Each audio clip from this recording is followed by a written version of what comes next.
Hello student, once again welcome to my YouTube channel Navodaya Academy. We are Navodaya Kalam Se Kranti. As you know that we have discussed question number 1 to 10 from this series in the previous video. In this video we are going to discuss about question number 11 to 20. So let us proceed. In question number 11 we have asked to find a quadratic equation whose sum and the product of zeros are -3 and 2 respectively. So we know that the general form of a quadratic equation in the term of root, that is alpha and beta, is k x square minus alpha plus beta x plus alpha beta. यहाँ पे हमें alpha plus beta की value -3 दी हुई है, alpha beta की value 2 दी हुई है. So generally we put the value of alpha plus beta and alpha beta in this equation. When we put the value of alpha plus beta -3, तो ये माइनस माइनस प्लस बन जाएगा, तो यहाँ पे रहेगा +3x. और जब यहाँ पे हम अल्फ़ा बीटा की वैल्यू पुट करेंगे तो +2 हो जाएगा. ठीक है. अब यहाँ पे हम ऑप्शन चेक करेंगे, तो ऑप्शन में देखिए हमें यहाँ पे कोई भी ऑप्शन में के टर्म में आंसर नहीं दिया है. दैट मीन्स हमें इस के को टर्मिनेट करना पड़ेगा. इस के को टर्मिनेट करने के लिए हमने क्या लिया, के की वैल्यू 1 ले लिया. और हम जानते हैं किसी नंबर में 1 से मल्टीप्लाई करने पर हमें वही प्राप्त होता है, तो हमें एज इट इज़ यही वैल्यू मिल जाएगी. So p of x equal to क्या हो जाएगा आपका x square plus 3x plus 2. ठीक है. तो हमारा आंसर क्या हो जाएगा, option number A. Question number 12 में हमें एक पॉलिनोमियल पी ऑफ एक्स दिया हुआ है जो एक्स एक्सिस पर 3 पॉइंट पे उसको क्या करता है, कट करता है, और 2 पॉइंट पे उसको टच करता है. तो इसके मैक्सिमम नंबर ऑफ जीरोस कितने होंगे, हमसे ये पूछा हुआ है.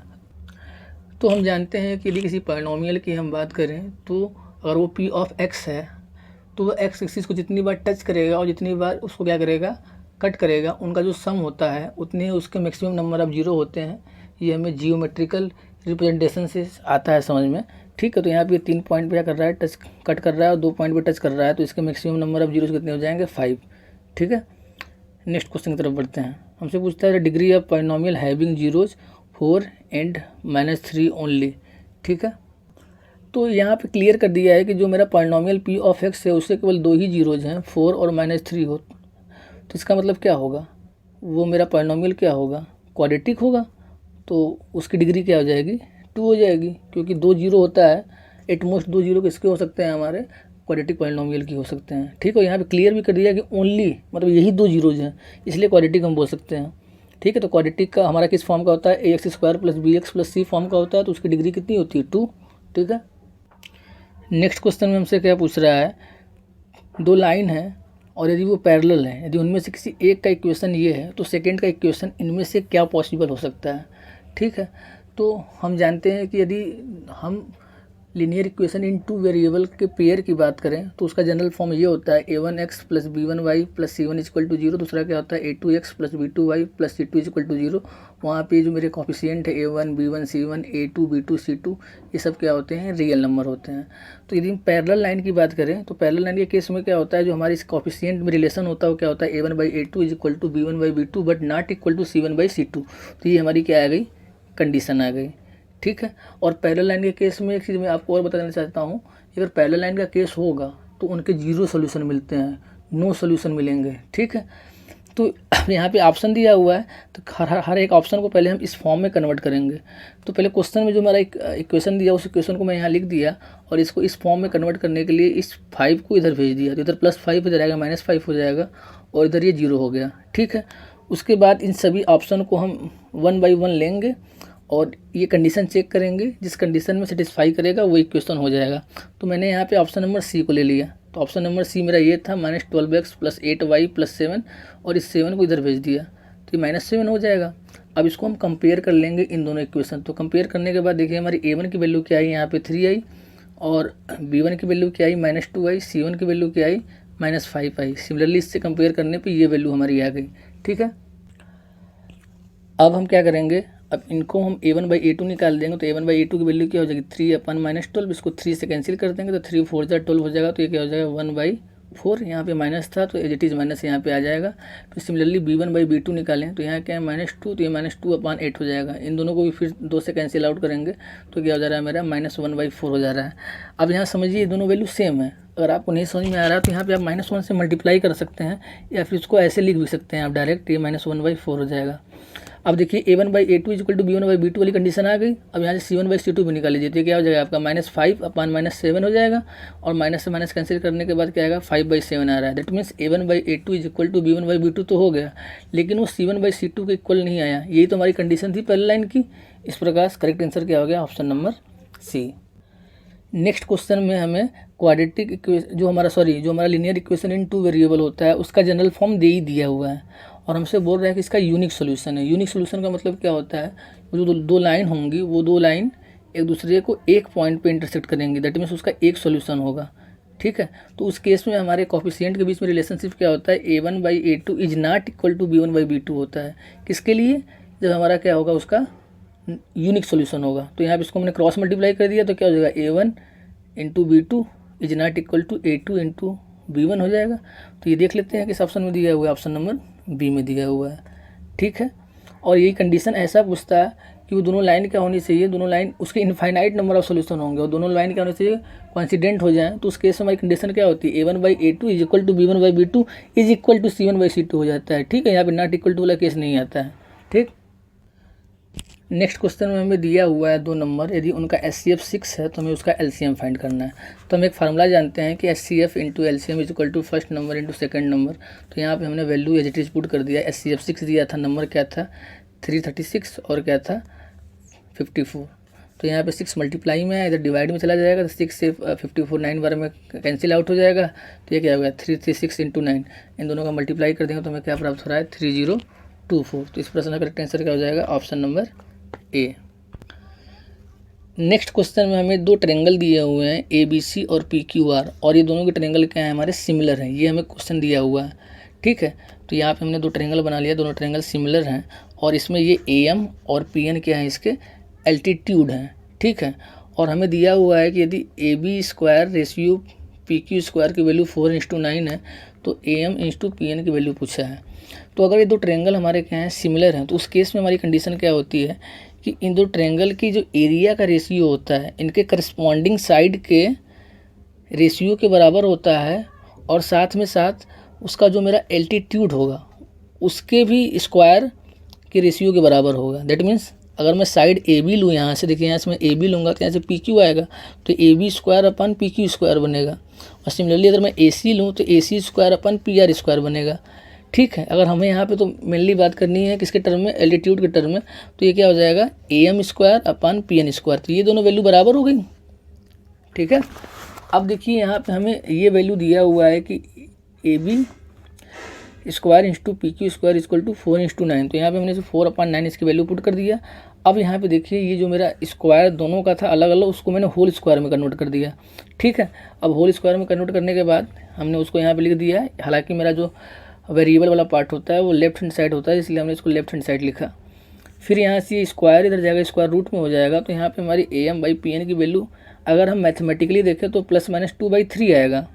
ठीक है, लेकिन हमें ये समझना है कि ये क्या है हमारा एल्टीट्यूड का रेशियो। तो एल्टीट्यूड क्या एक तरह का डिस्टेंस है, तो लेंथ क्या होती है हमेशा, डिस्टेंस लेंथ क्या होती है हमारी हमेशा पॉजिटिव होती है, इसलिए हम क्या कंसिडर करेंगे 2/3। तो रेशियो में बात करेंगे तो क्या हो जाएगा 2:3। नेक्स्ट क्वेश्चन में हमें एक ट्रायंगल ABC दिया हुआ है जिसमें जो DE है वह BC के पैरेलल है।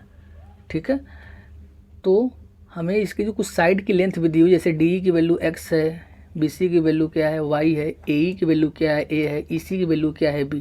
तो हमें x, y और AB में रिलेशनशिप बताना है, उसके अकॉर्डिंग जो ऑप्शन में दिए गए हैं उसमें से कौन सा हमारा ट्रू होगा। ठीक है, तो सबसे पहले आपके दिमाग में क्या आना चाहिए, पैरेलल दिया है तो यहाँ पे कुछ basic proportionality theorem, Thales theorem जैसा कोई चीज़ लगना चाहिए, बट यहाँ पे लग नहीं रहा है। क्योंकि जब हम थेल्स थ्योरम लेते हैं तो थेल्स थ्योरम में ये इन साइड का रेशियो आता है, ये वाला पार्ट नहीं आएगा, जो साइड को यहाँ पे डिवाइड कर रहा है वो वाला पार्ट आता है। That means AD/DB equal to AE/EC वाला पार्ट आता है। लेकिन हमें XY चाहिए तो हमारा ये वाला पार्ट आ गया। तो यहाँ से हमें ये समझ में आया कि ट्रायंगल चैप्टर का क्वेश्चन है और यहाँ पे हमारा बेसिक प्रोपोर्शनलिटी थ्योरम नहीं लग रहा है। दूसरा क्या बचा, सिमिलरिटी तो यदि किसी तरीके से इन दोनों ट्रायंगल को हम सिमिलर कर दें, ये छोटा वाला ट्रायंगल और बड़ा वाला ट्रायंगल, तो काम बन जाएगा। अब देखिए इस छोटे ट्रायंगल में और बड़े ट्रायंगल में ये वाला एंगल कॉमन आ रहा है, ठीक है। तो हमने यहाँ पे देखिए किया है, तो मेरा ये एंगल क्या हो गया, DAE और BAC दोनों ट्रायंगल में कॉमन आ गया। और देखिए यहाँ पे अगर हम बात करें ये वाले एंगल की पर्टिकुलरली बात करें, तो इस एंगल का क्या हो जाएगा, करस्पॉन्डिंग हो जाएगा। क्यों, क्योंकि दो लाइन पैरेलल दिया था। सिमिलरली ये वाला एंगल इसके करस्पॉन्डिंग हो जाएगा, उसको हमने यहाँ पे मेंशन कर दिया है, ठीक है। इस प्रकार ये दो ट्रायंगल दोनों थे हमारे क्या हो गए, सिमिलर हो गए। किस क्राइटेरिया के according, by triple A. That means अगर ऐसा हुआ तो इनके जो करस्पॉन्डिंग साइड का रेशियो होगा वो भी अल्टीमेटली इक्वल होगा। तो यहाँ से हमने AD लिया तो यहाँ से क्या आ जाएगा, AB आ जाएगा। यहाँ से हमने DE लिया तो यहाँ से क्या आ जाएगा, BC आ जाएगा। फिर हमने यहाँ से AE लेंगे तो क्या आ जाएगा, AC आ जाएगा। तो हमने इसको यहाँ पे मेंशन कर दिया। अब इस वाले पार्ट को हम न लेकर केवल इन्हीं दोनों पार्ट को ले रहे हैं। क्यों, क्योंकि डायग्राम में देखिए आपको ये AD है और ये DB है, इनकी लेंथ दी ही नहीं है। तो सिंपल सी बात है कि जो इधर वाली साइड है उनके अकॉर्डिंग ही हम प्रोसीड करेंगे। तो इस वाले पार्ट को मैंने यहाँ पे ले लिया, ठीक है। तो हमारी ये जो वैल्यू इनकी दी थी उस वैल्यू को मैंने यहाँ पुट किया और यहाँ से हमने x की वैल्यू निकाल दी। तो x की वैल्यू क्या आ जाएगी, x इक्वल टू, ये y डिनोमिनेटर में था, इधर जाएगा तो न्यूमिनेटर में मल्टीप्लाई हो जाएगा। तो हमारा क्या आंसर है बच्चों, इसका x equal to AY upon A plus B. तो देखिए यहाँ पे आंसर दिया x बराबर AY upon A plus B. तो क्या करेक्ट आंसर क्या होगा, option number C. Question number 19 और 20 हमारा असेसर रीजन वाला है। तो 19 की तरफ हम बढ़ते हैं। हमें दिया हुआ है कि if the median of A series exceed the mean by 3, that means जो मीडियन है वो मीन से 3 अधिक है। तो हमने यहाँ पे इसको मेंशन कर दिया कि मान लिया कि जो मेरा मीन है वो x है, तो मीडियन क्या हो जाएगा बच्चों, x प्लस 3 हो जाएगा, क्योंकि वो मीन से 3 ज़्यादा है, ठीक है। तो हमें दिखाना है कि जो मॉड है उसका जो मॉड होगा वो एक्सीड करेगा मीन से +10। दैट मीन्स यदि वो x है तो x प्लस 10 होना चाहिए। तो हम देखते हैं, तो हम एक फार्मूला जानते हैं, जो मॉड बराबर होता है 3 मीडियन माइनस 2 मीन।